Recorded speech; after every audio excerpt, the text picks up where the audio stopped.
अस्सलामुअलैकुम सामीन। 18 सफ़रुल मुज़फ़्फ़र और 2 अगस्त है। ख़बर का उन्वान है हवाई जहाज़ खेत में गिर गया, 13 लोगों की मौत हो गई। मामला पेरू मुल्क का है। ख़बर सुनी तफसील से।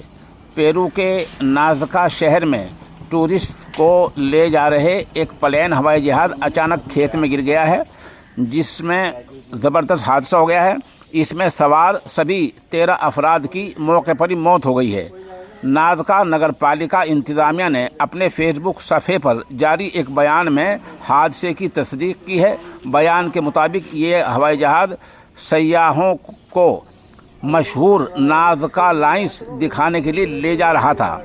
नाज़का लाइन्स पेरू के रेगिस्तानी इलाके में सैकड़ों साल पहले वहाँ के बुनियादी शहरियों की एक बनाई गई एक ज़बरदस्त सकाफती जगह है, और ये जैसे ही ऊपर उड़ा क्रैश हो गया, गिर गया, और इसमें सवार सभी 13 अफराद हलाक हो गए, लोकमा अजल हो गए। आप हमारे साथ बने रहे। खबर जैसा अपडेट होगी उस सभी मुत्तला किया जाएगा।